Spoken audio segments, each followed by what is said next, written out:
अस्सलाम वालेकुम and a very warm welcome. आप देख रहे हैं आज पाकिस्तान और मैं हूं Sidra Iqbal. Bright and sunny morning here in Karachi.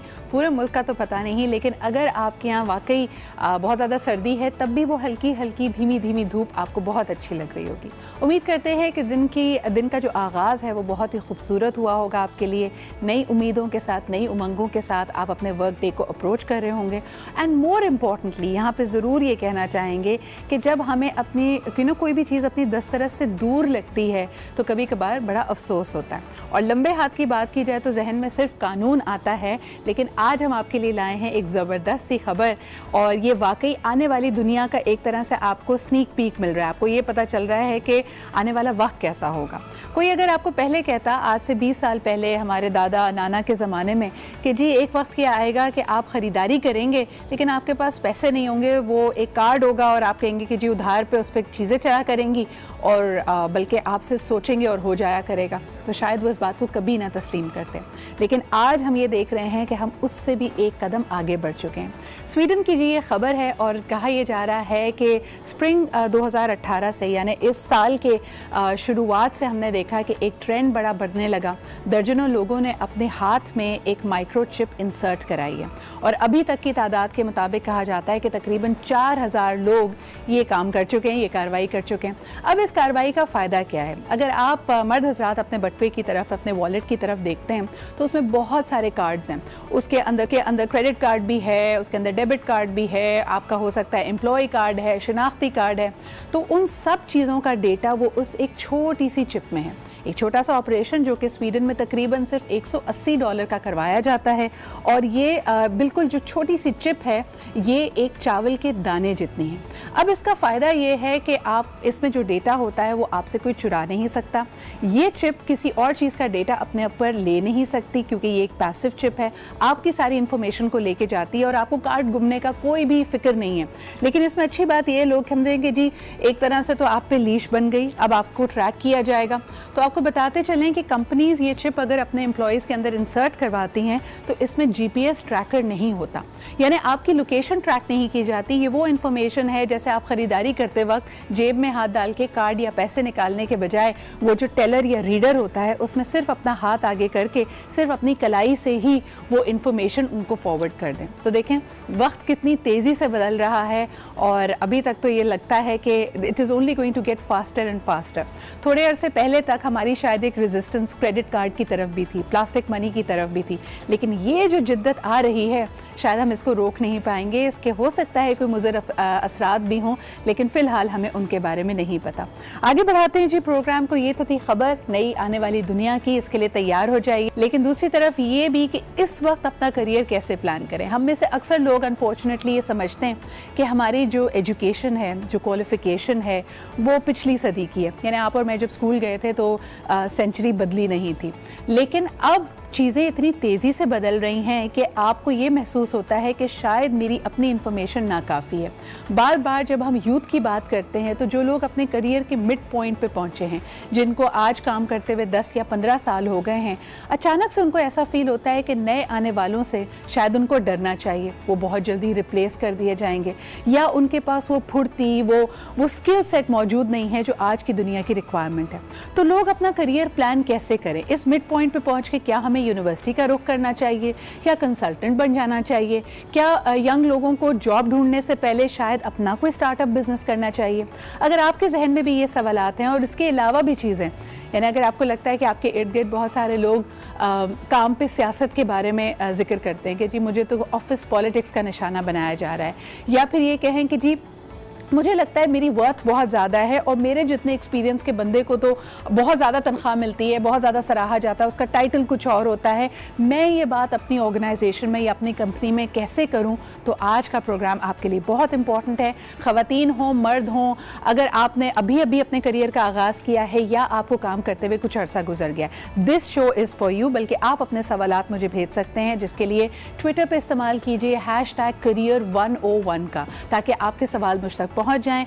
आज 2 ह्यूमन कैपिटल एक्सपर्ट्स को मैंने अपने प्रोग्राम में बुलाया है। उनसे हमारी मुलाकात होगी 10 बजे और उनसे जानेंगे कि आजकल की कंपनीज़, MNCs हों या बड़े ग्रुप्स हों, वो किस किस्म का टैलेंट ढूंढ रहे हैं। क्या आपका एक सिंपली MBA होना या कंप्यूटर को चलाना आपके लिए काफ़ी है, या आप पे कोई ख़ास खूबियाँ होनी चाहिए, और ये स्किल्स आप कैसे सीख सकते हैं। So don't forget to send me your messages, your questions on career 101। और अब प्रोग्राम को आगे लेके बढ़ते हैं, लेकिन ज़रा शुरुआत वहाँ से करते हैं कि सुबह सुबह जब बच्चे स्कूल जा रहे होते हैं, this is my favourite site और मैं इसके बारे में अक्सर बात करती हूँ, लेकिन सबसे ज़्यादा क्यूट मुझे ये लगता है कि उनकी वाटर बॉटल उनके हाथ में होती है और कुछ बच्चों के हाथ में उनका टिफ़िन बॉक्स भी होता है।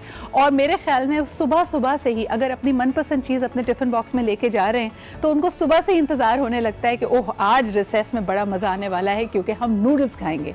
इस लंच बॉक्स में एग्जैक्टली क्या होना चाहिए जो आपके बच्चे में एनर्जी भी रखे, उसको फ्रेश भी रखे, उसकी न्यूट्रिशनल रिक्वायरमेंट्स को भी पूरा करें। आज इस पे बात करेंगे और हमारे साथ होंगी doctor Sabika to talk about this. लेकिन सबसे पहले आपको दिखाते हैं कि इस वक्त बच्चे लेके क्या जा रहे हैं अपने टिफिन बॉक्स में। इसका पैकेट, एक बिस्किट का पैकेट और एक जूस का डब्बा। चलो जी, बच्चे का लंच हो गया तैयार। लेकिन क्या ये लंच सुबह से लेकर दोपहर तक बच्चे के लिए काफी है? ये वो सवालात हैं जिनके जवाबात आज हम अपने शो में जानेंगे। और अगर आपका बच्चा स्कूल घर का लंच लेकर नहीं जाता तो ये उसके साथ ज्यादती है। कभी स्लाइस दे दिए, कभी नूडल्स दे दिए, कभी बिस्किट वगैरह दे दिए, इस तरह से दिया है मैंने। सैंडविच बना के देती हूँ, आलू के कटलेट्स बना के देती हूँ, चिप्स बना के दे देती हूँ। जिस तरीके से सैंडविच भी कई तरह के होते हैं, अंडा रख के कभी दे देती हूँ, कभी कबाब रख के दे देती हूँ। इस तरह रोल, कबाब, इस तरह का ऐसा हो ना कि पूरा दिन उसको ज़ाहिर टाइम गुजारना होता है तो उसके मुताबिक होना चाहिए। फ्रेंच फ्राइज दे देती हूँ या अंडा स्लाइस दे देती हूँ, अंडा पराठा ले लेते हैं। वो बाहर से चीज़ लेते ही नहीं, या चिप्स ले लेंगे या कोल्ड ड्रिंक ले लेंगे। जिस उम्र में उसे ग़िज़ाइयत से भरपूर खाना खाने की जरूरत है, उस वक्त उसे आप बाजार की गैर मियारी अशिया फराहम कर रहे हैं। सिर्फ आपकी थोड़ी सी मेहनत और थोड़ा सा वक्त बच्चे को भरपूर तवानाई और ग़िज़ाइयत दे सकते हैं। जी जनाब, ये तो वो चीज़ें थी जो बड़ी पॉपुलर हैं, और अगर आप कुछ अच्छा लेके आते हैं तो अचानक से आपकी क्लास में और दोस्त बन जाते हैं, बिकॉज बच्चों को भी आपके साथ स्वीट्स शेयर करनी होती हैं, ब्राउनीज़ शेयर करनी होती हैं। और आपका तो पता नहीं, हम बचपन में उस बच्चे का मजाक बहुत उड़ाते थे जिसके टिफ़िन बॉक्स में अंडा होता था, बिकॉज उससे पूरी वैन, पूरी क्लास महकने लगती थी। And we used to look for that person जो अपने लंच में कोई एग से रिलेटेड कोई भी प्रोडक्ट लेके आया है, कोई भी खाना लेके आया है। लेकिन बहरहाल इस पर बात करते हैं कि होना क्या चाहिए असल टिफ़िन बॉक्स में। जितनी मनपसंद चीज़ें हैं उनके बारे में तो ऐसा लगता है कि वो न्यूट्रिशनली इतनी अच्छी नहीं है और शायद वो बाज़ार की हैं तो हमें नहीं लेनी चाहिए। Sabika, a very renowned nutritional counselor working in Abbott nutrition department, हमारे साथ मौजूद हैं। बहुत बहुत शुक्रिया यहाँ मौजूद होने का। सबीका, मुझे बताएं कि एक तो सब सारी माओं का ये कंसर्न है कि जो खाना है उसमें शायद न्यूट्रिएंट्स नाकाफ़ी हैं या बच्चे नहीं खाते, जो हेल्दी चीज़ें बच्चे नहीं खाते, तो किस तरह उन तक वो न्यूट्रिशन पहुँचाई जाए और टिफ़िन बॉक्स में क्या होना चाहिए? अस्सलाम वालेकुम। वालेकुम and thank you for inviting me here. देखिए, सबसे पहली बात तो ये होनी चाहिए कि इसमें मदर का पार्ट सबसे ज़्यादा इम्पॉर्टेंट है। ठीक है, एक लंच बॉक्स किस तरीके से प्रिपेयर करना है, क्या चीज़ें उसमें होनी चाहिए, तो इसमें मदर का जितना रोल है ना, मैं नहीं समझती कि इतना ही किसी और लेडी का होगा।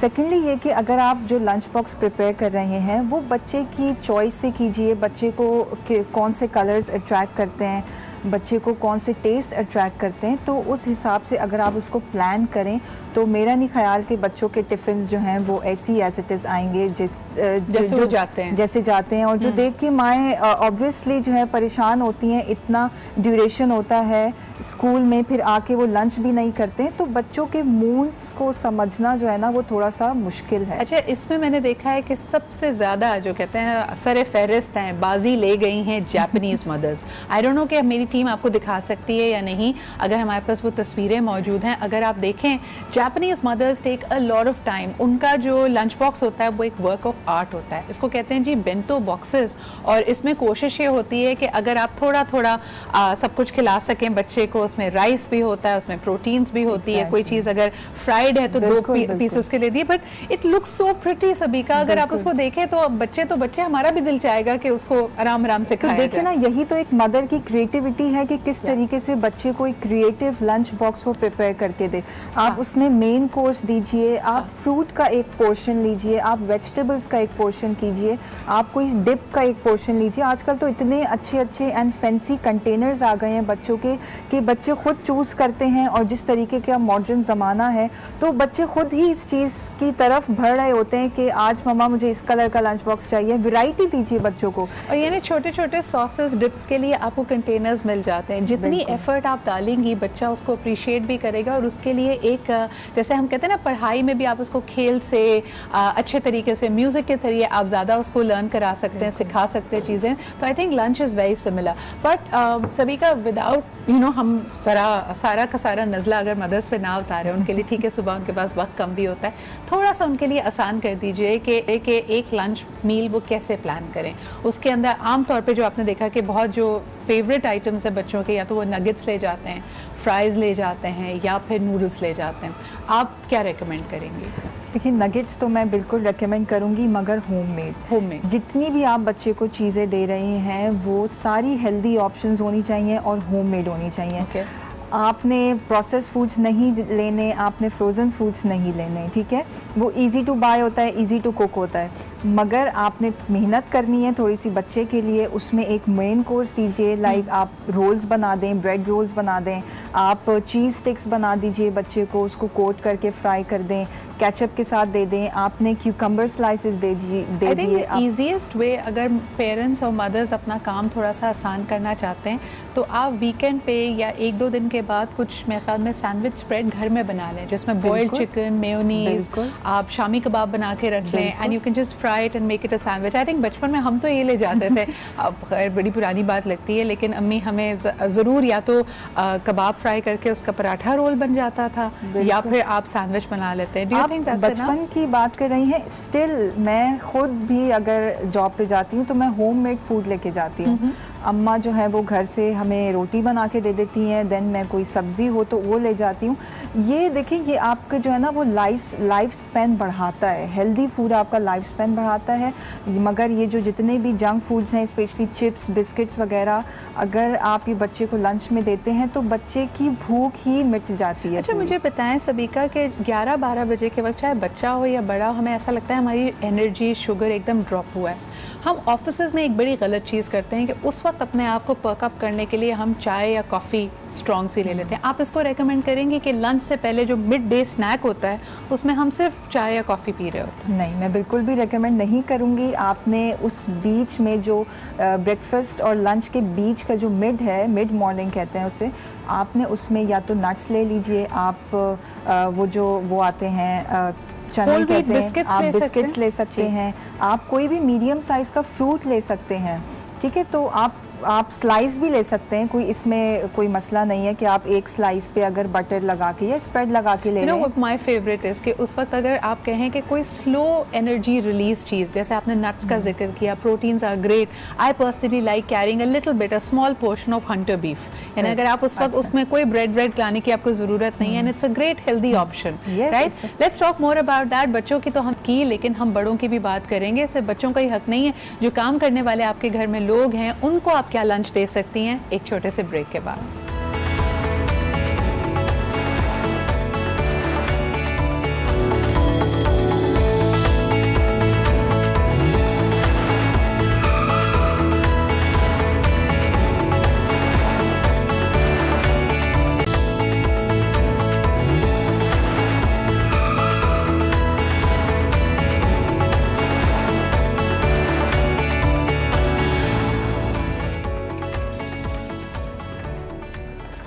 जी जनाब, कुछ ना कुछ डिफरेंट करते रहना चाहिए। And thank you so much, आप मुझे बहुत सारी ट्वीट्स भेज रहे हैं, सवालात हैं जी करियर प्लानिंग के हवाले से।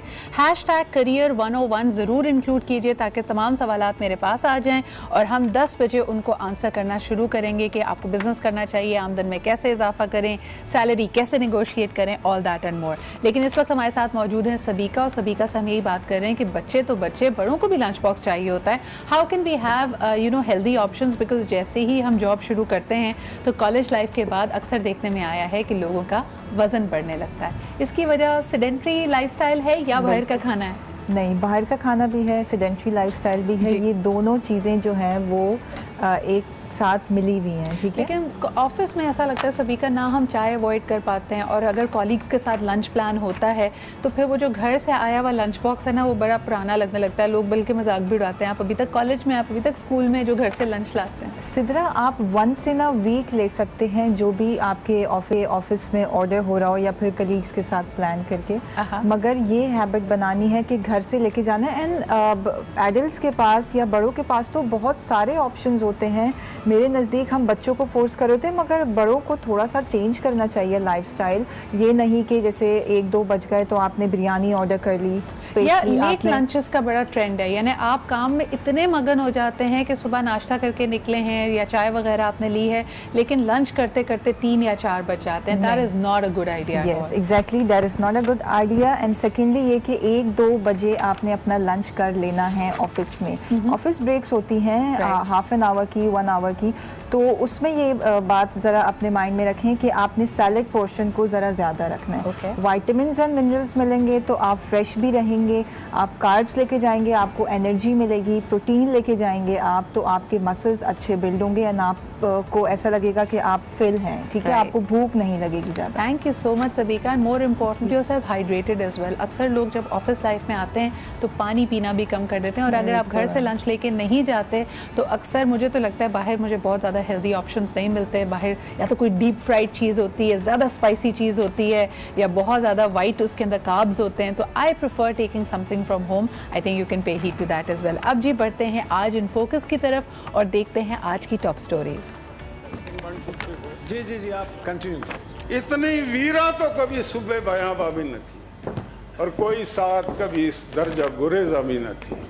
और ऐ वतन कैसी ये धब्बे दरो दीवार पे हैं, कि शकी के ये तमाचे तेरे रुखसार। सेनेट में लीगी रहनुमा मुशाहिदुल्लाह की हुकूमत पर नरम अल्फाज में सख्त तनकीद।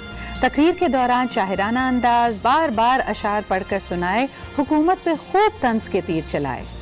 जी जनाब, तो ये थी हमारी आज की टॉप स्टोरीज़, और यकीनन थोड़ी देर बाद हम आपको मिलो पाकिस्तान में इनसे मुलाकात भी कराएंगे। सवालात आपकी ट्वीट्स के तौर पे आ रहे हैं, लेकिन आज की जो बड़ी ख़बर है, यानी एक्शन का रिएक्शन, जिस तरह बात की जा रही है कि 700 अरब डॉलर की मनी लॉन्ड्रिंग हुई और शहजाद अकबर के मुताबिक इसका सुराख लगा लिया गया है, इसकी इन्वेस्टिगेशन जारी है, लीड्स हमें मिल रही हैं, लेकिन ये पैसा पाकिस्तान में वापस कैसे आएगा? इस तरह का कोई हमारे पास नेटवर्क मौजूद है, या फिर कहते हैं जिस तरह के डिप्लोमेटिक हमारा वेटेज जितना है कि हम ये पॉसिबल कर पाएँ? इस पे बात करते हैं जी। हमारे साथ आज सुबह मौजूद हैं सलीम बुखारी साहब। अस्सलाम वालेकुम सलीम साहब।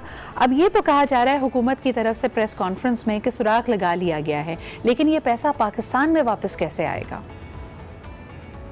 देखिए सिद्रा, बात यह है कि नारे तो हमने बहुत सुने हैं। पहले हमने सुना 200 अरब रुपया बाहर के बैंकों में पड़ा है, फिर हमने PTI की तरफ से ये नारा भी सुना कि जी ये बस जल्दी वापस पाकिस्तान आ जाएगा। अब ये शहजाद अकबर साहब जो हैं, जिनको ये टास्क एक्सक्लूसिवली उन्होंने सुपुर्द किया है जी, अब ये उनके नारे हम सुन रहे हैं। लिस्टें विस्टें तो हमें पहले भी पता था, पहले भी हमने इसकी बाज़गश्त सुनी थी, लेकिन इफेक्टिवली बाहर से पैसे लेके आना जो है, क्योंकि एक बहुत ही मतलब है मुश्किल काम है, इसलिए प्रेस कॉन्फ्रेंसेस करके इतने बंदे हमने आइडेंटिफाई कर लिए हैं, उनकी इतनी दौलत बाहर पड़ी है, ये कह देना काफ़ी नहीं है।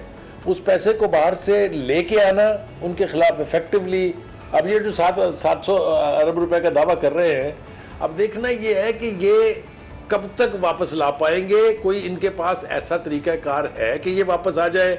लंदन से इन्होंने कोशिश की, लंदन ने कोरा जवाब दे दिया इनको कि जनाब यहाँ से तो पैसा वापस नहीं जा सकता। अब देखना ये है, मैंने जैसा पहले कहा कि ये जो नारे मार रहे हैं, क्या ये इसके ऊपर अमल दरामद करा के ये पैसा वापस पाकिस्तान में ले आएंगे या नहीं। सही। और अभी ये जितने लोगों का नाम ले रहे हैं उनमें से ये भी मालूम नहीं कि कितनों की जेन्युइनली लीगल दौलत बाहर गई हुई है, लीगल जराए से गई हुई है, टैक्स दे के गई हुई है। ये सब कुछ गड़बड़ करके फिगर्स तो बहुत बड़े बड़े दिखाए जा रहे हैं, लेकिन हकीकी सूरत हाल क्या है इसका हमें पता चलेगा जब हम देखेंगे कि नतीजा क्या निकला है। देखिए, सवाल यहाँ पे ये भी पैदा होता है कि इस प्रेस कॉन्फ्रेंस का करने का मकसद सिर्फ ये है कि ये बताया जाए कि इन लोगों ने माजी में ये सब कुछ किया है, जिसमें पाकिस्तान के सियासतदान भी शामिल हैं, बड़ी बड़ी सियासी क़ुव्वतें भी शामिल हैं, या इसका मकसद ये कि वाकई इसके ऊपर अमल दरामद किया जा रहा है और ये पैसा पाकिस्तान में वापस लाया जाएगा। ये तो देखने की बात है, लेकिन साथ में आपसे कुछ नवाज शरीफ साहब और मरीम नवाज साहिबा की सज़ाओं के हवाले से कहेंगे, इसका कोई लिंक आप इस दौलत से या उनकी नैब की समात से देखते हैं? देखिए, गुजारिश ये है कि दोहरी शरीयत के हवाले से बहुत से MNA MPs जो हैं वो डिस्क्वालीफाई हो चुके हैं जी।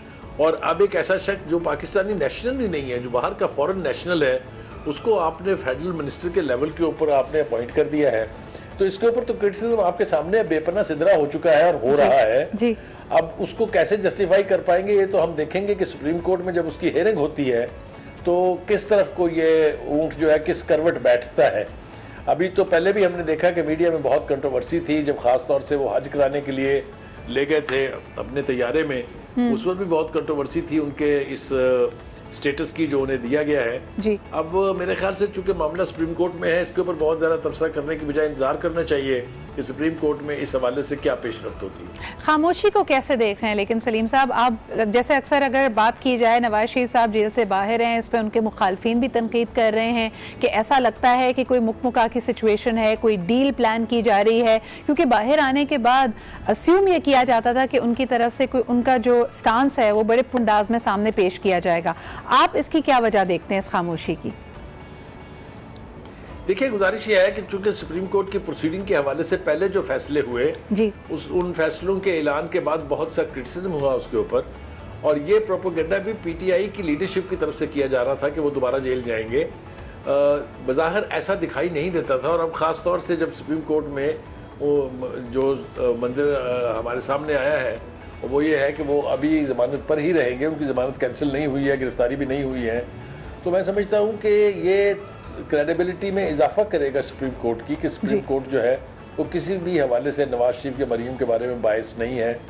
ये मैं समझता हूँ कि बहुत ही आसान फैसला है कि उनके बारे में जब तक कोई चीज़ साबित ना हो जाए, जब तक प्रूफ ना हो जाए, उस वक्त तक कोई हतमी फैसला जो नहीं करना चाहिए। और ख़ास तौर से उन्हें एक पाकिस्तानी शहरी की तरह से ये हक हासिल होना चाहिए कि वो अपने मुकदमे की पैरवी कर सके, जैसा कि हम पहले भी देख रहे हैं कि वो अदालत से फ़रार उन्होंने हासिल नहीं किया है, ना वो अदालत से फ़रार हासिल करने के ख्वाहिशमंद है, बल्कि पूरी लीडरशिप अगर आप देखें PMLN की तो वो अदालतों का सामना कर रही है, चाहे वो साबिक़ प्राइम मिनिस्टर खाकान अब्बासी हैं, चाहे वो शहबाज शरीफ हैं जो चीफ मिनिस्टर रहे 10 साल तक, चाहे वो उनके बेटे हैं।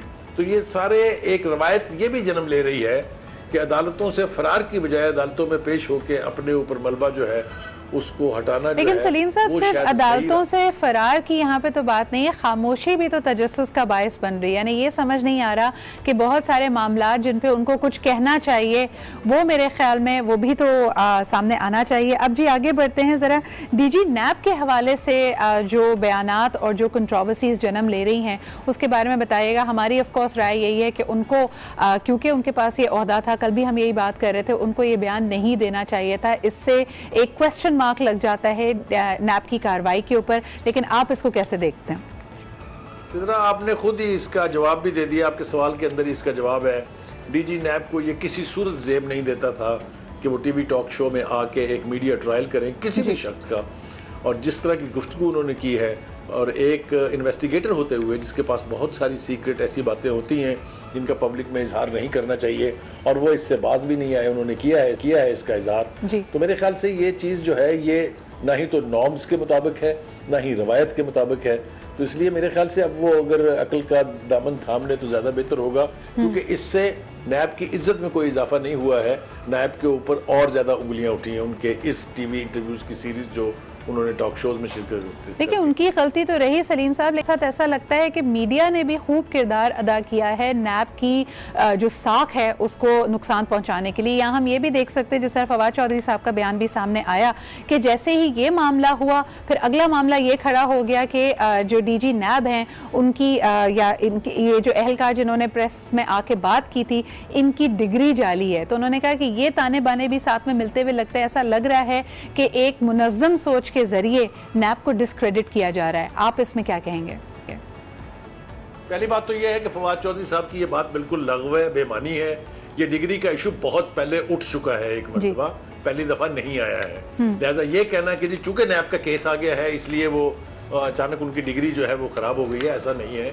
कई साल पहले ये मामला पहले उछल चुका है, अदालतों तक जा चुका है, हाई कोर्ट तक भी जा चुका है। इसलिए ये जो बातें हैं ना इस तरह की, ये मीडिया की गैलरीज के साथ खेलने वाली, ये फवाद चौधरी साहब ही कर सकते हैं, हकीकत से इनका कोई ताल्लुक नहीं है। मेरे ख्याल से ये शोशा भी इसीलिए उठा क्योंकि उन्होंने नॉर्म्स को तोड़ा और आके उन्होंने 5 टीवी टॉक शोज़ में हिस्सा लिया और एक ऐसे शख्स के बारे में जिनके खिलाफ केसेस चल रहे हैं और ख़ास तौर से नैब इन्वेस्टिगेट कर रही है, उनके बारे में गुफ्तगू करना ना उनको ज़ेब देता था और उन्हीं की इस हरकत की वजह से ये इशू भी दोबारा उठा है। सलीम साहब आखिरी सवाल आपसे करना चाहूँगी कि 100 दिन इस हुकूमत के पहले 100 दिन मुकम्मल होने के करीब हैं। आप क्या समझते हैं कि जो वादे किए गए, लोगों ने कहा जी जो प्लान था उससे तो बहुत दूर हैं, वो अचीव नहीं कर पाए हैं, लेकिन फिर भी उनकी आपको कोई काबिले ज़िक्र अचीवमेंट्स नज़र आ रही हैं जिस पर आप समझते हैं कि अच्छी बात है एटलीस्ट हुकूमत ने इस पर फोकस किया?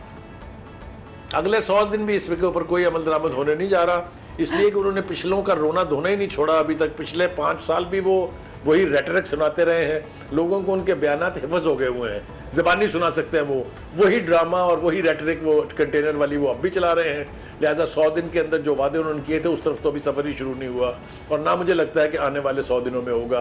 देखते हैं क्या होगा। बहुत बहुत शुक्रिया साहब हमारे साथ मौजूद रहने का। सख्त तनकीद हुकूमत के ऊपर क्योंकि तमाम ही तज्ज़ियाकार ये समझते हैं कि जब आपने इतने बुलंद व बांग दावे करके अपना 100 दिन का प्लान सबसे पहले पेश किया, इलेक्शन कैंपेन ट्रेल में पहले पेश किया और अब हुकूमत में आने के बाद ऐसा लगता है कि वो प्लान सिर्फ एक लिखत पढ़त थी, उसको कहीं साइड पर रख दिया गया।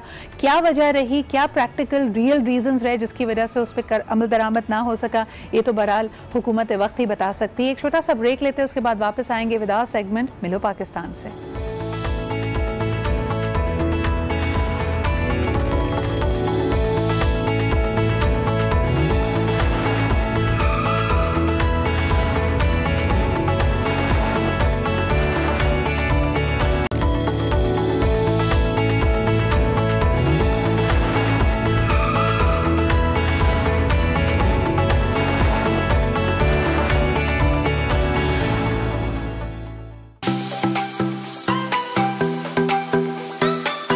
पाकिस्तानी नौजवान martial arts fighter Mujtaba Hasan का बड़ा कारनामा, 1 मिनट में सबसे ज्यादा अखरोट तोड़ने का रिकॉर्ड बना डाला। इससे पहले ये रिकॉर्ड भारत के नौजवान प्रभाकर रेड्डी के पास था जिन्होंने 1 मिनट में 108 अखरोट तोड़े थे, लेकिन अब पाकिस्तानी नौजवान ने 1 मिनट में 118 अखरोट तोड़कर भारत से ये रिकॉर्ड वापस छीन लिया और Guinness Book of world record में अपना नाम भी दर्ज करा लिया। And welcome back. पाकिस्तान एक बहुत ही रिजिलियंट कौम है, यानी हमारे सामने आप जितनी भी मुश्किलात ले आएँ हमारे अंदर एक फाइटर मौजूद है और हम हमेशा कोशिश करते हैं आपको ऐसे ही ड्रीमर्स, फाइटर्स और अचीवर्स से मिलवाएं मिलो पाकिस्तान से। में आज के हमारे सेगमेंट में हमारे साथ मौजूद हैं मुज्तबा हसन मुग़ल। इनके बारे में अभी आपने पैकेज देखा, आपको ये बताते चलें कि जो बातें इस पैकेज में मौजूद नहीं हैं। 2015 में मुज्तबा ने सबसे पहले ये रिकॉर्ड बनाया था और फिर हुआ ये कि इस साल जनवरी में यानी 2018 में ये टाइटल इनसे ले लिया गया, ये रिकॉर्ड इंडिया में किसी ने इनका ब्रेक कर दिया। अब हमारी तो देखें इज़्ज़त पे बात आ जाती है, हमें वापस वो रिकॉर्ड बनाना था, तो क्यूरियोस टू मुज्तबा कि इस दफ़ा फिर इन्होंने इसको अटेम्प्ट किया and once again in the Guinness Book of World Records हमारे पास ये टाइटल मौजूद है। This is a unique achievement for a Pakistani. So wonderful to have Mujtaba with us. अस्सलाम वालेकुम, क्या हाल चाल है आपके? अल्हम्दुलिल्लाह ठीक। अच्छा मुझे ये बताएं, बड़ा अनोखा सा शौक बेटा आपने पाला है जिसके अंदर आप अखरोट बर्स्ट करके उसका एक वर्ल्ड रिकॉर्ड बनाते हो, ये आइडिया कैसे आया? मार्शल आर्ट्स में तो डिफरेंट कैटेगरीज होती हैं, तो किसी भी कैटेगरी को हम चूज़ कर लेते हैं कि जो मार्शल आर्ट्स, हम लोगों का असल में मकसद ये है कि मार्शल आर्ट के ज़्यादा से ज़्यादा रिकॉर्ड्स हम लोग ब्रेक करें। तो उसमें नंचकू का एक रिकॉर्ड है, मुझे शौक भी बहुत ज़्यादा है नंचक्स का, तो इसलिए मैंने सबसे पहला रिकॉर्ड यही चूज़ किया था नंचक्स का। तो अच्छा, इसमें नंचक्स को चलाना तो स्पीड एंड प्रिसिशन की बात है। आई थिंक अखरोट क्योंकि छोटा भी होता है, you need to be even more precise. तो ये रिकॉर्ड जो 118 अखरोट बर्स्ट करने का था, ये कितनी देर का था? टाइमिंग इसकी क्या थी तुम्हारी? टाइमिंग इसकी थी 60 seconds. 60 seconds within 1 minute. जी हाँ। और ये दे कौन रहा था अखरोट? नहीं, इसमें आपने वॉलनट को खुद ही उठाकर फ्लाई करना था, एयर में फ्लाई करना ज़रूरी है। अच्छा। अगर और फिर आप उसे हिट करेंगे और उसका टूटना ज़रूरी है। तो विद इन 1 मिनट तुमने ना सिर्फ उसको तोड़ा है अपना ये नंचक घुमा के, बल्कि तुम इतनी प्रिसिशन के साथ कर रहे थे कि आप इमेजिन करें व्यूअर्स कि उस अखरोट को हवा में उछालना और इतनी ही देर में करना, क्या लाइटनिंग स्पीड से काम किया, यानी तुम तो फ्लैश हो। लेकिन ये इसकी ट्रेनिंग कैसे करते हैं? यानी इसकी जाहिर सी बात है जिस दिन तुमने रिकॉर्ड बनाया उससे पहले तो बड़े सारे अखरोट तोड़े होंगे। असल में जब मैंने पहली दफ़ा ये इस रिकॉर्ड को अटेम्प्ट किया था तो इसके लिए तकरीबन मैंने 1 से 1.5 साल तक लगातार प्रैक्टिस की थी। अच्छा। जी हाँ, तो उस वक्त रिकॉर्ड था 49 का। हाँ। तो मुझसे 40 भी नहीं किए जाते थे, वो ब्रेक नहीं होते थे जब 49 का रिकॉर्ड था। तो खैर वो रिकॉर्ड की मेरी प्रैक्टिस के दौरान ही वो रिकॉर्ड अमेरिका के पास जा चुका था, तो मैंने फिर उसकी इतनी प्रैक्टिस की और मुसलसल हम लोग उस पर रिसर्च करते थे। मेरे सर हैं सर राशिद नसीम, तो उनका ज़ाहिर है वो गाइडलाइन है, तो वो हमें मिस्टेक्स वगैरह बार बार याद दिलाते थे कि यहाँ गलती, तो वो हम यहाँ पे तुम टाइम लूज कर रहे हो, इसको और बेहतर कर लो, इसको और बेहतर कर लो। तो वो 90 फिर वो रिकॉर्ड चला गया था अमेरिका के पास 62 वॉलनट स्मैश करके। 62? जी हाँ। तो फिर मैंने उसे ब्रेक किया था 97 विद 1 मिनट में। एंड जब तुमने 2015 में किया तो 97 पे था। जी हाँ। तो इंडिया ने जब तुम्हारा रिकॉर्ड ब्रेक किया था उनके पास टाइटल कहाँ पे था? इंडिया ने जब मेरा रिकॉर्ड ब्रेक किया था तो वो 108 वॉलनट स्मैश किए थे उन्होंने 1 मिनट में। ब्रिलियंट। तो now you have taken 10 further, 118 कर दिए। तो मैं ये बताना चाह रहा था कि जब मैंने पहले साल इसकी पहले रिकॉर्ड की पहली बार के लिए मैंने प्रैक्टिस की थी तो 97 तक मैं जा चुका था। हाँ। तो क्योंकि इंडिया ने रिकॉर्ड ब्रेक कर दिया था उस वक्त, और जब मैंने पहली बार, एक बात और यहाँ मैं कहना चाहता हूँ कि जब मैंने पहली बार रिकॉर्ड बनाना चाहता था तो मैं आलमी रिकॉर्ड होल्डर नहीं था। तो पहला रिकॉर्ड मैंने जो चूज़ किया अपना, तो वो मैं खुद भी वर्ल्ड रिकॉर्ड होल्डर बनना चाहता था उस वक्त। तो जब मैं आलमी रिकॉर्ड होल्डर बन गया, फिर इसके बाद इंडिया ने जब मेरा रिकॉर्ड ब्रेक कर दिया, तो फिर मेरी ये सिर्फ इतनी ख्वाहिश थी इसीलिए कि ये रिकॉर्ड पाकिस्तान के नाम पर आना चाहिए और मैंने ज़रूर ये लेना है वापस। हाँ। तो अल्हम्दुलिल्लाह मैंने फिर इस रिकॉर्ड को अटेम्प्ट किया और बहुत जल्दी 1 महीने की प्रैक्टिस पर मैंने इस टारगेट को अचीव कर लिया और 118 के साथ इसको स्मैश किया। मुझे बताएं कि इसके लिए जो एक तो जाहिर सी बात है हमें बहैसियत पाकिस्तानी आप पे फ़ख्र है और आपका भी एक नस्बुलैन था कि ये रिकॉर्ड पाकिस्तान के पास ही रहना चाहिए, उसी के लिए आप मेहनत करते हो। आपको लगता है कि जितनी इसके हवाले से हौसला अफजाई होनी चाहिए मीडिया की तरफ से, हमारी अथॉरिटीज़ की तरफ से, उतनी होती है? इसके बारे में मैं क्या कहूँ कि मैं खुद जॉब करता हूँ और हम लोग अपने रिकॉर्ड के लिए अपना फाइनेंस खुद जमा करते हैं, जैसे कमेटी डाली जाती है। हाँ। कि ये रिकॉर्ड की कमेटी है मेरी, तो इसमें बड़ी मुश्किलात होती हैं हमें, लेकिन हम अपना फाइनेंस तकरीबन कुछ रिकॉर्ड्स में 25,000 के अखराजात होते हैं, कुछ में 50,000 भी होते हैं। तो मेरे कुछ रिकॉर्ड्स इसीलिए पेंडिंग में अब तक पड़े हैं। पिछले 2 साल से मैं इस चीज़ का जिक्र कर रहा हूँ कि मैं वाटरमेलन स्मैशिंग का रिकॉर्ड ब्रेक करना चाहता हूँ। हाँ। तो मुझे अभी तक उसका स्पॉन्सर नहीं मिल पाया। अच्छा। नहीं तो मैं वो रिकॉर्ड भी ब्रेक कर चुका होता। उसके लिए तुम्हें क्या रिक्वायर्ड होगा ऐसी स्पॉन्सरशिप? जी, ऐसी स्पॉन्सरशिप के लिए हमें सिर्फ मटेरियल रिक्वायर्ड है कि जिस मटेरियल की हमें ज़रूरत है हमें वो सिर्फ प्रोवाइड कर दिया जाए तो हम उस रिकॉर्ड को भी पाकिस्तान के नाम जब तुम ट्रेन कर रहे हो। जी हाँ, जाहिर सी बात है it is a big investment to have so many watermelons with you. बिल्कुल। तो इस वक्त कहाँ रिकॉर्ड लाया करता है वो? वाटरमेलन स्मैशिंग का रिकॉर्ड आई थिंक 80 के करीब है इन 1 मिनट पंच के साथ स्मैश करने का। हाँ। तो वो मैं उसकी प्रैक्टिस शुरू कर दी थी मैंने, लेकिन स्पॉन्सर ना होने की वजह से मुझे वो रोकना पड़ा। तो मैंने एक और रिकॉर्ड है मेरा, किक्स का रिकॉर्ड है। 1 घंटे में किक्स करनी थी, तकरीबन 1800 किक्स करनी थी वेट बांध कर लेग्स के ऊपर। 5 kg right leg, 5 kg left leg, total 10 kg। तो उसमें किसी भी ऑब्जेक्ट पर हिट्स करनी थी आपको 1800, जो इंडिया का रिकॉर्ड था। तो वो भी मैं अटैम्प्ट कर चुका हूँ, उसका भी रिजल्ट तो नहीं आया। तो उसमें मैंने तकरीबन 2400 किक्स हिट की थी, 2475 किक्स हिट की थी 1 घंटे में। ज़बरदस्त Mustafa, I wish I had more time but the reason why I have, माशाल्लाह देखें कि अपनी लगन से इस बच्चे ने इतनी सारे मेडल्स भी जीते हैं और इसी तरह पाकिस्तान का नाम रोशन कर रहे हैं। मैं उम्मीद करती हूँ कि हमारे इस प्लेटफॉर्म के ज़रिए, हमारी इस छोटी सी काविश के ज़रिए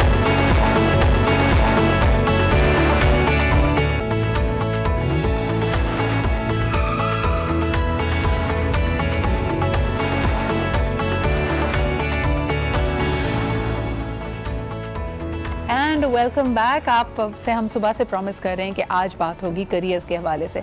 सबसे बड़ा सवाल यंगस्टर्स के और प्रोफेशनल्स के जहनों में यही होता है कि what's next, what's the next big step. पहले लोग डेजिग्नेशन के हवाले से बड़े मेरे ख्याल में चूज़ी हुआ करते थे कि उनको लगता था कि EVP या VP मेरे लिए बड़ा इंपॉर्टेंट है, the title is very important.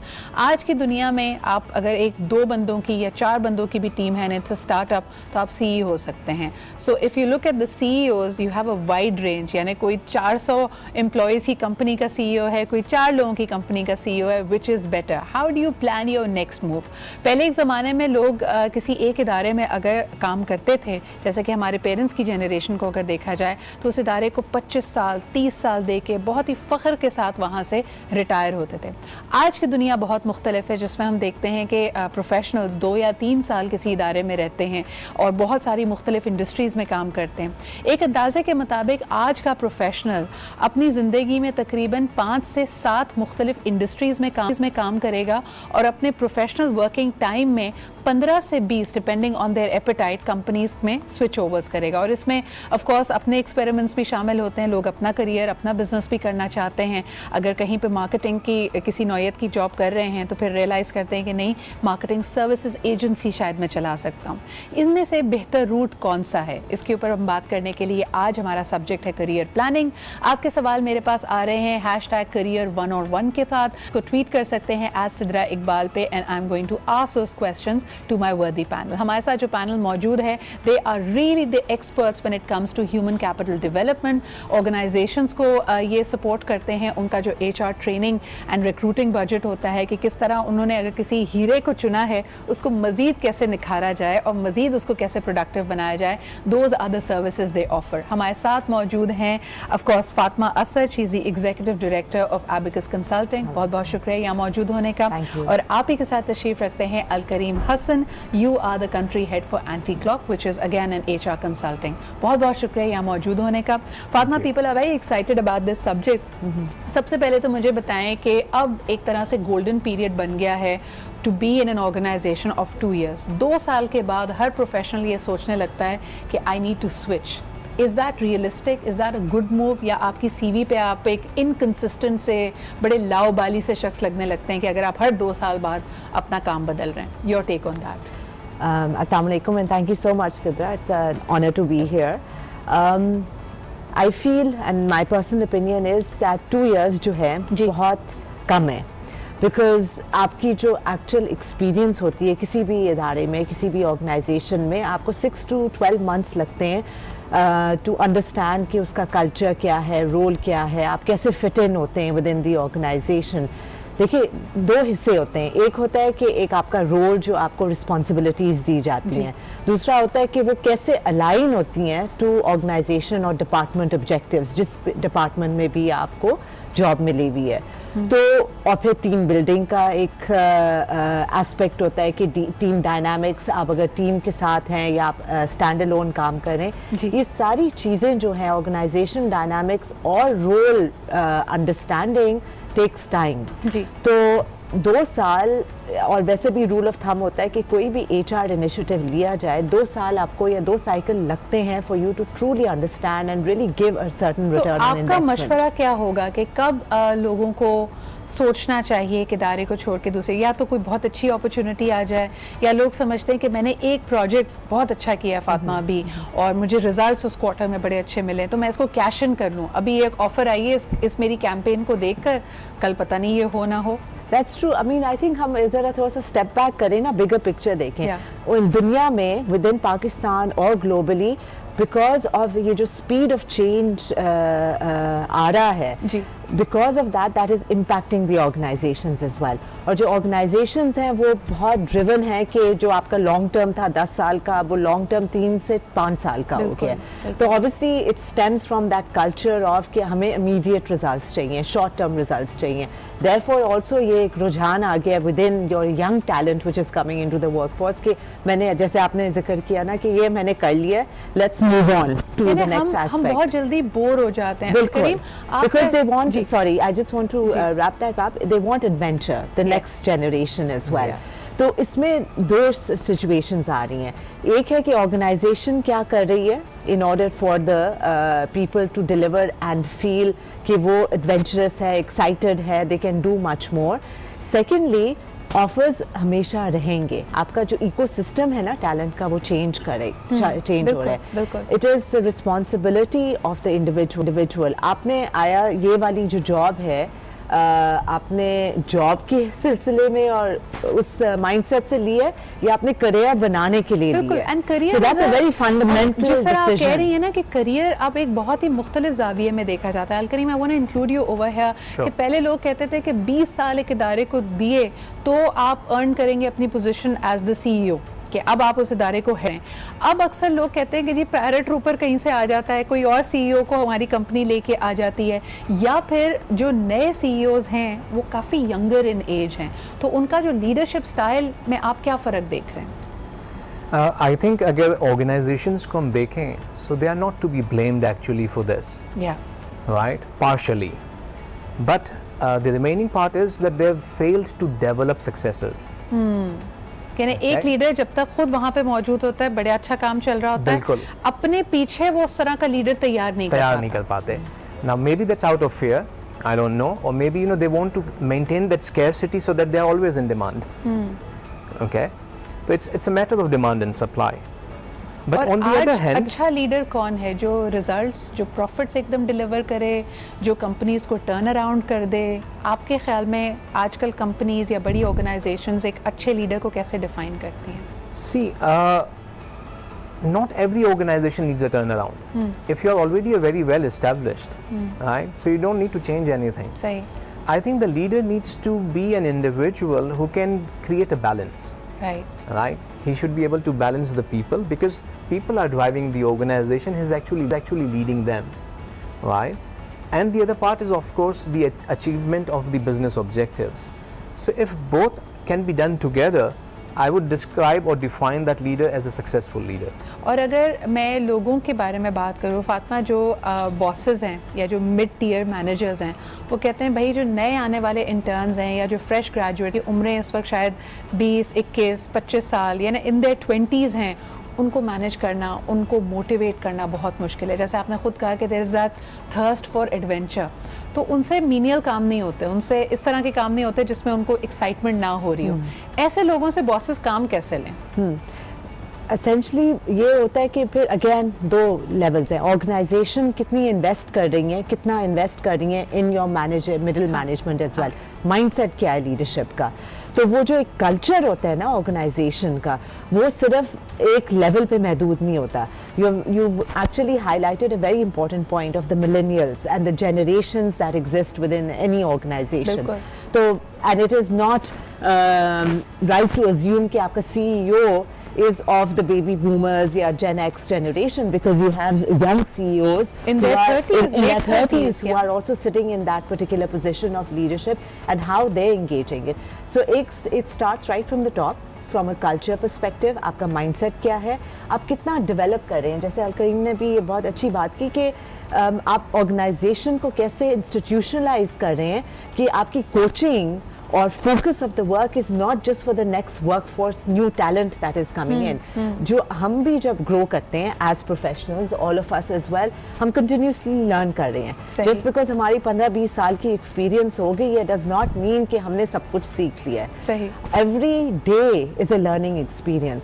अगर ये जब तक ये एक ऑर्गेनाइजेशन के DNA में नहीं होगा ना, तो the middle managers will find it challenging to engage with this new talent.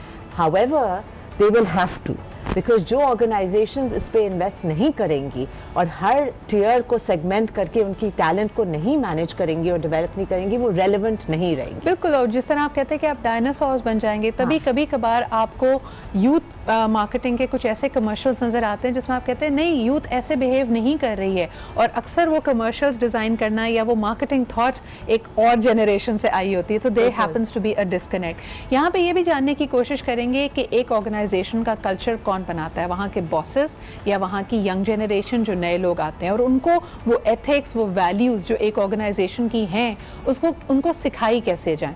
And more importantly कुछ ऐसे सवाल जो आपने हमें भेजे हैं कि मुझे लगता है मार्केट में मेरी वर्थ बहुत ज़्यादा है, मेरी ऑर्गेनाइजेशन मुझे उस तरह का पैकेज, वैसे तनख्वाह, वैसे पर्क्स नहीं दे रही, मैं कैसे इन मामलात को एड्रेस करूं, इसको अपने HR के साथ उठाऊं। Those are some of the questions that you sent us और हम उसको भी आंसर करेंगे। आप मजीद ट्वीट कीजिए जी, करियर 101 दैट्स द हैशटैग, मुझे ट्वीट कीजिए @Sidra Iqbal and we'll include it with अस।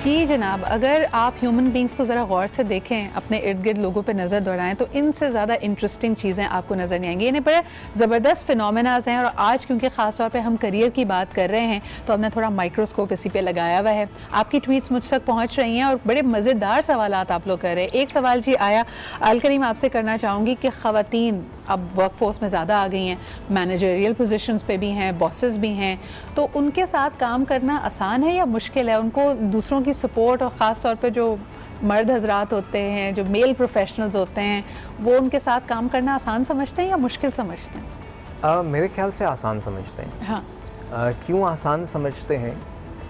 क्योंकि एक कंपैशन का एलिमेंट है, सही, ठीक है, जिस which is of a advantage, ठीक है, तो उनको जो है उस चीज़ में एक बड़ा वो नज़र आता है कि हम ओपनली बात कर सकते हैं, हमारे कोई भी अगर इश्यूज़ हैं तो बेहतर तौर पे अंडरस्टैंड किए जाएंगे। देखिए, एक ज़माने में ईगो नहीं आती थी कि भाई मैं मर्द, मैं प्रोफेशनल, मैं खातून को कैसे जवाबदेह हो जाऊँ, कहते थे लोग। बट आई थिंक कि एज अ सोसाइटी हम इसीलिए मैच्योर भी हुए हैं। हाँ, ठीक है, ऑर्गेनाइजेशंस आप देखें पाकिस्तान के अंदर उन्होंने काफ़ी ग्रो किया है, माइंडसेट भी ग्रो किया है, क्योंकि जितना एक्सपोजर हमें टेक्नोलॉजी के थ्रू मिला है बाहर की दुनिया का, कि दूसरी दुनिया में किस तरह से जो है दूसरे ममालिक में किस तरह से बिजनेसेस रन होते हैं। आज आप स्मार्टफोन पे या लैपटॉप पे जो है किसी भी वेबसाइट पे जाके कुछ भी सर्च करें, आपको तमाम चीज़ें मिल जाती हैं। लेकिन इस वक्त पूरी दुनिया में जो सबसे बड़ा मसला है, और बिलखुसूस पाकिस्तान में, बिकॉज हमारे यहाँ पे कल्चरल डाइवर्सिटी जो है बहुत ज़्यादा है, तो वो है प्रिवेंशन ऑफ सेक्सुअल हरासमेंट। ठीक है, तो सबसे ज़्यादा जो फियर, बिल्कुल एक अलग ही सब्जेक्ट रहता है वो इस उस पे हम ज़रूर जाएंगे। लेकिन फातिमा, आप यू वर्क विद ऑर्गेनाइजेशंस पूरे पाकिस्तान में और हर शहर में वहाँ का जो टैलेंट है उससे भी आपका बड़ा वास्ता पड़ता रहता है। आप कोई फ़र्क देखती हैं, यानी work force in Karachi and work force in Lahore में? लोग कहते हैं जी कराची वाले सिर्फ मतलब से मिलते हैं, यहाँ ज़िंदगी बड़ी तेज़ दौड़ती है। On the other hand Lahore वाले बड़े चिल्ड आउट होते हैं, दोस्तों के दोस्त होते हैं, खाना आपको ज़रूर पूछते हैं। अगर हम काम पे जाते हैं लाहौर तो बाद में आते हैं, वहाँ पे मीटिंग की बात बाद में होती है, वो पहले पूछते हैं खाना क्या खाओगे। तो ये हमारी बड़ी मज़ेदार कल्चरल चीज़ है। That's very true, and I think ये कुछ this happens maybe all countries in the world as well. देखिए कराची जो है ना, traditionally, historically, always been the industrial hub. सही। अगर आप सिर्फ कराची लाहौर की बात कर रहे हैं, हालांकि काफ़ी ज़्यादा और भी शहर है, लाहौर की बात कर लेते हैं। लाहौर जो है it is उसका जो background है more of an agrarian belt etc. तो वो चेंज हो रहा है, but definitely I would agree as a professional कि professionalism, the focus on trade, the focus on industry यहाँ इन कराची बहुत ज़्यादा है। May be because 80 to 90% of the companies जो large आपकी, especially the corporate sector है, they're based headquartered out of here. But from a culture perspective, आप बिल्कुल सही कह रही हैं कि there is a certain level of relaxation उधर back in Lahore. I think there's more creativity over there. But there's more creativity. They're very hospitable, no doubt about it, and they're very forthcoming in terms of helping you out. So there's positives over there as well. At the same time, maybe even अगर आपके headquarters उधर नहीं है, आपके smaller startups, smaller companies maybe national companies which are based over there, they have started operating. hub of artistic endeavors आपको नजर आता है, चाहे वो म्यूजिक की बात करें, क्रिएटिविटी की बात करें, वो और यहाँ पे हार्ड कोर बिजनेस नजर आता है। अलकरीम, अक्सर लोग ये भी कहते हैं कि कराची वाला प्रोफेशनल पाकिस्तान में कहीं और सेट नहीं हो सकता, आप इसको मानते हैं, ये सही बात है? जितने मैं कराचीइट्स को जानता हूँ, जिन्होंने बड़ी कोशिश की कि भाई लाहौर मूव हो जाए या इस्लामाबाद मूव हो जाए, specially Islamabad because of the greenery और यू नो वेकेशन स्पॉट्स इतने हैं and it's close by, but वो कराची को बहुत मिस करते हैं। And it's also the other way around कि अगर लाहौर या इस्लामाबाद वाले, लाहौर वाले तो कराची आके मिजरेबल हो जाते हैं वो बेचारे, यू नो लिटरली वो कहते हैं अच्छा ठीक है आपके पास समंदर है लेकिन और क्या है। अलकरीम, मुझे ये भी बताइएगा कि हम अक्सर जब लोगों की बात करते हैं कि करियर प्लान करो, आगे बढ़ो, आजकल के जो ट्रेंड्स हैं उसमें आपको सबसे ज़्यादा रुकावट कहाँ पे नज़र आती है? यानी लोगों को एक पैसा कमाने की रेस है या एक्सपीरियंस चाहते हैं, यानी आप उनको यू नो अपॉर्चुनिटी ऑर्गेनाइजेशन दे ग्रो करने की, उनमें इन्वेस्ट करें, उनको ट्रिप्स कराए, उनको बाहर ले जाए, उनको बाहर से कॉन्वेंट से। आजकल की जो यंग जनरेशन है वो अपने काम से, अपनी नौकरी से क्या चाहती है? देखिए, उनको सबसे जो मेन चीज़ चाहिए वो है सेटिस्फैक्शन। और जो भी हमारे बिजनेस लीडर्स या एचआर के जो लोग हैं, उनको ये चीज़ अब समझने की ज़रूरत है कि जो उन्होंने पॉलिसीज़ पहले बना के रखी हैं उनमें बहुत ड्रास्टिक चेंजेस की ज़रूरत है। सही, क्योंकि जो नई जनरेशन है ये उनके कहने के हिसाब से नहीं चलेगी, बिकॉज़ ये बहुत इवॉल्व हो गई है।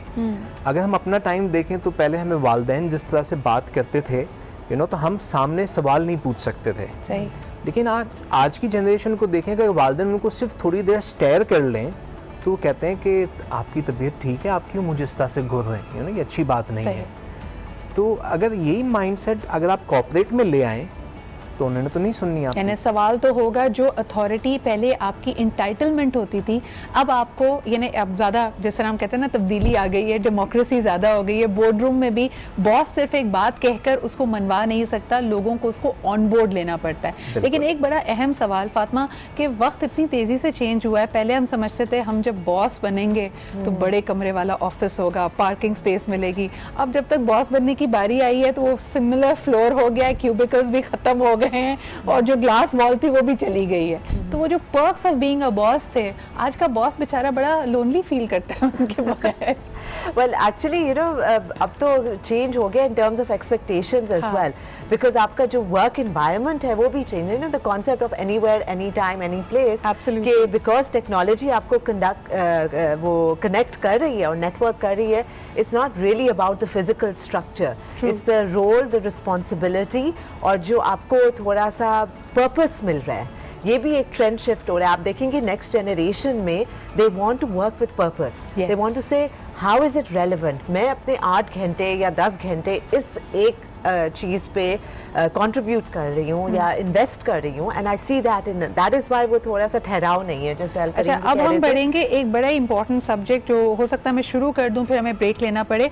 मिड करियर जब आप अपना काम स्विच कर रहे होते हैं, इसके बारे में बहुत सवाल आए हैं। अलकरीम भाई, क्विकली रैपिड फायर की तरह इसको करते हैं कि जी, आप अगर मिड करियर आपको काम करते हुए 5-6 साल का अरसा गुजर गया है तो आपकी CV कितनी बड़ी होनी चाहिए? यानी लोग कहें मैं तो अपने काम के बारे में कसीदे लिख सकता हूँ, 6 पेज की भी हो सकती है, what is the right format? I think 2 page से ज़्यादा नहीं होना चाहिए। 2 पेज से ज़्यादा ना हो, और उसमें अचीवमेंट्स हों, और अचीवमेंट्स जो हैं वो क्वान्टिफाइड हों, नंबर्स में हों, ठीक है ना। तो आपने ये बताना है कि आपने अगर 5 साल उस इदारे में गुजारे तो उस इदारे को कहाँ से कहाँ ले गए, सही, आपका कंट्रीब्यूशन क्या था, वो कंट्रीब्यूशन आपके CV में नजर आना चाहिए। सही। अच्छा, अब अगला सवाल फातिमा आपके लिए before we take a break, कि जी अगर मैं मिड करियर एक जगह से दूसरी जगह स्विच कर रही हूँ तो मुझे क्या सिर्फ यही देखना चाहिए कि मैं अगर यू नो वाइस प्रेसिडेंट थी तो मुझे उससे बड़ा डेजिग्नेशन मिल रहा है, सीनियर वाइस प्रेसिडेंट का मिल रहा है, या मुझे अपनी तनख्वाह का पैकेज बेंचमार्क बनाना चाहिए? आई फील कि आपको फोकस शुड बी कि आपकी लर्निंग क्या होगी। सही, that should be the first driving force, because usually लोग टाइटल पे जाते हैं। टाइटल्स, एज आपने पहले भी कहा, don't mean anything anymore. Each organisation defines the role differently, and उसको CEO का टाइटल लगा सकते हैं, GM का टाइटल लगा सकते हैं। आप रोल देखें, ऑर्गेनाइजेशन देखें कि आपको क्या हासिल होगा उधर होने, एंड देन अपनी वैल्यू कनेक्ट करें। फिर पैकेज पे फोकस करें। और टीम्स बड़ी लीन एंड मीन हो रही हैं। पहले अगर काम करने के लिए आपके पास 10 लोगों का एक हुजूम होता था, अब वही काम 2 लोग कर रहे हैं। Alkarim, is that adding pressure to our lives? इससे हम प्रेशराइज फील कर रहे हैं? मेरे ख्याल से नहीं, क्योंकि 10 से 2 इसलिए हो गया कि टेक्नोलॉजी आ गई है। सही, ठीक है ना। तो और काम 2, कुछ लोग कहेंगे 10 में से काम 2 ही करते थे बाकी सारे ऐसे ही बैठे होते थे। इस पे हम बात करेंगे जी। ये मैं किसी को इशारा नहीं दे रही, किसी को नहीं कह रही कि वो काम नहीं करते, लेकिन एक छोटा सा ब्रेक लेते हैं। ब्रेक के बाद वापस आएंगे। हमारे साथ मौजूद हैं Fatima Asad from the Abacus Consulting and of course Alkarim Hasan from anti clock consulting, और हम बात कर रहे हैं HR टॉप 10s के, कैसे आप करियर प्लान कर सकते हैं। Keep sending us your questions. Let's take a quick break and we'll be right back.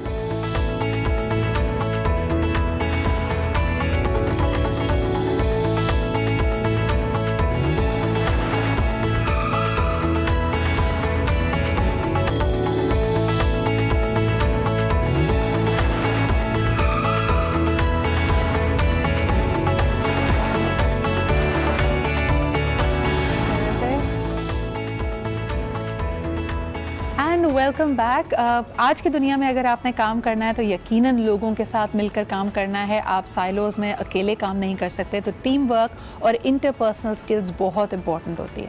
अब सवाल ये पैदा होता है कि क्या काम करना सिर्फ एक कंजीनियलिटी कॉन्टेस्ट है जिसमें आपकी ज़्यादा से ज़्यादा पॉपुलैरिटी होनी चाहिए, सब लोग आपको पसंद करें, तो फिर आप टफ़ डिसीजंस कैसे लेंगे? ऐसे सिचुएशंस को कैसे फेस करेंगे जहाँ आपको पता है कि जो आप कह रहे हैं वो सही है, लोगों के मुखालिफ सिमत में जाना है और उनको ये बात बावर करानी है कि शायद वो गलती करने वाले हैं। ऐसे अक्सर लोग दिल बर्दाश्ता होकर ये कहते हैं कि जी हमें ऑफिस पॉलिटिक्स का निशाना बनाया जा रहा है। अब इस ऑफिस पॉलिटिक्स की क्या हकीकत है, ये हम अपने ह्यूमन कैपिटल एक्सपर्ट से, गुरुज से जानने की कोशिश करेंगे। फातिमा, व्हेन समबडी कंप्लेन्स मैं तो बड़ा ज़बरदस्त हूँ लेकिन मेरी टांग खींची जा रही है, सब गैंग अप कर गए मेरे अगेंस्ट, आपका क्या मशवरा होता है ऐसे किसी भी प्रोफेशनल को?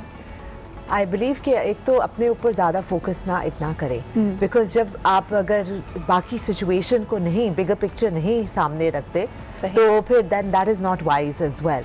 अनफॉर्चुनेटली हमारे जो है ना लोग ज़रा इमोशनल हैं और जजमेंटल भी हैं। देखिए, जब ऐसी सिचुएशंस होती हैं, social skills, interpersonal skills are very important. आपको एवेल्यूएट करें कि वाकई इज़ इट मी और is it someone else who is forcing me आपको लगता है कि हमारे यहाँ कुछ ऐसी आदत है अलकरीम के लोग बातें दिल में रखते हैं? जैसे अगर मुझे कोई बात बुरी लगी तो आप फैमिली लाइफ में भी देख लें, करियर्स में भी देख लें, हम खुल के अपनी बात कह नहीं पाते कि भाई मेरे ख्याल में ये करना चाहिए। जो हमारी बाउंड्रीज होती हैं एज प्रोफेशनल्स वो बहुत कॉम्प्रोमाइज़ होती हैं। बिल्कुल ऐसा है, और उसकी वजह ये कि हम कम्युनिकेट नहीं कर पाते। हाँ, तो कम्युनिकेट करना बहुत ज़रूरी है, और जब आप कम्युनिकेट कर लेते हैं then you are out of it. अच्छा, एक चीज़ फातिमा पूछना चाहूँगी कि एक बड़ा तकलीफ़ दे या फिर पॉजिटिव, जिस तरह आप इसको देखना चाहें, कि अब ऐसा नहीं होता और कॉर्पोरेट में भी और हम देखते हैं मीडिया में भी कि कोई एक शख्स जॉब स्विच कर रहा है, यानी कोई एक शख्स जाता है तो उसके साथ उसकी पूरी टीम मूव करती है। अगर आप एक नए CEO को, नए डिपार्टमेंट हेड लेके आते हैं तो कहते हैं वो अपने अपनों को साथ ले आए हैं। तो ये अपने अपने कौन होते हैं जो जहेज़ में आ जाते हैं? ये आई थिंक अक्सर काफ़ी ऑर्गेनाइजेशंस में होता है, बिकॉज एक कंफर्ट लेवल होता है। देखिए, टीम डायनामिक्स और टीम बिल्डिंग में काफ़ी इन्वेस्टमेंट की ज़रूरत होती है in terms of relationship, और a good leader recognizes कि जहाँ उसकी strength है। A good leader is successful because of the team they have, not just because of the qualities that they have.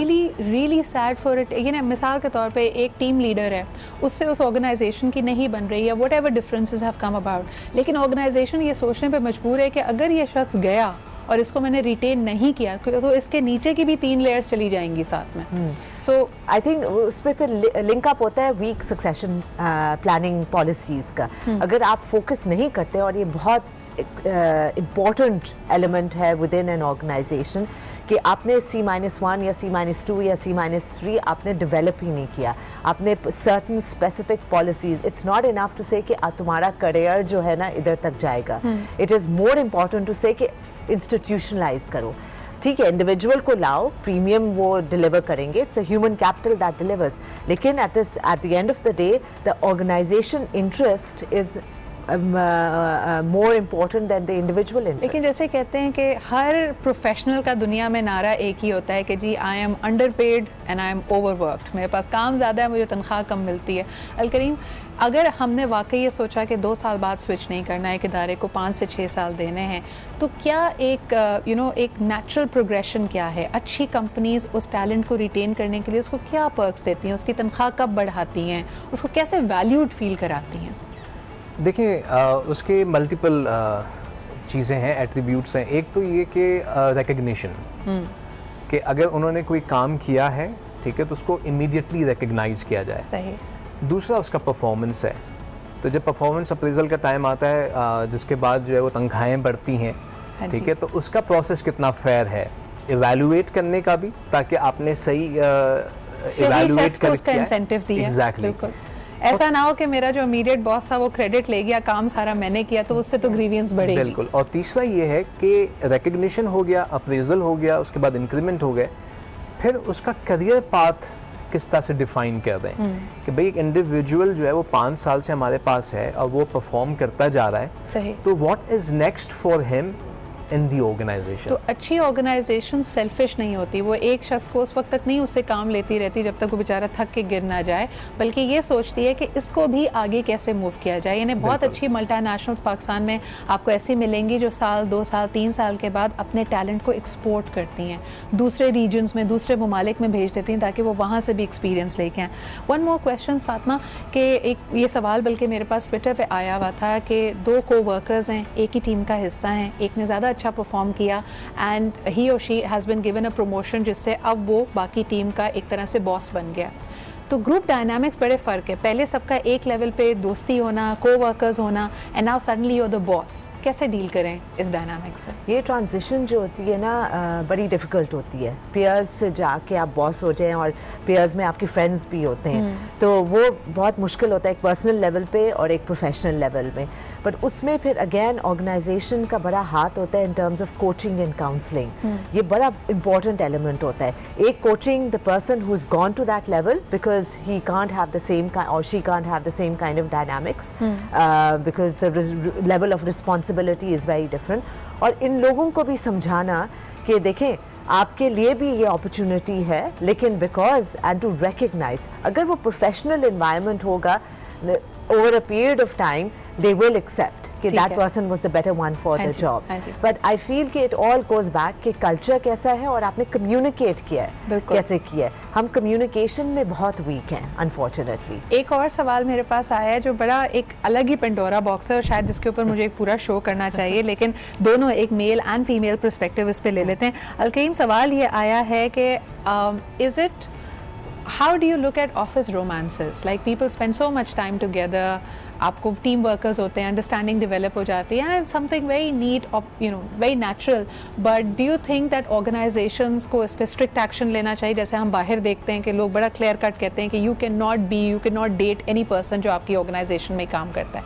Pakistan में इस वक्त क्या नॉर्म्स डेवलप हो रहे हैं? आई थिंक डिफरेंट ऑर्गेनाइजेशंस में डिफरेंट पॉलिसीज़ चल रही हैं। कुछ ऑर्गेनाइजेशंस कहती हैं कि दैट्स योर पर्सनल लाइफ, ठीक है, ऑफिस के बाहर आप जो भी करें उससे हमारा कोई अमल दखल नहीं है, एज लॉन्ग एज के आप अपना काम कर रहे हैं और डेकोरम डिस्टर्ब नहीं हो रहा, तो देयर इज नो इशू।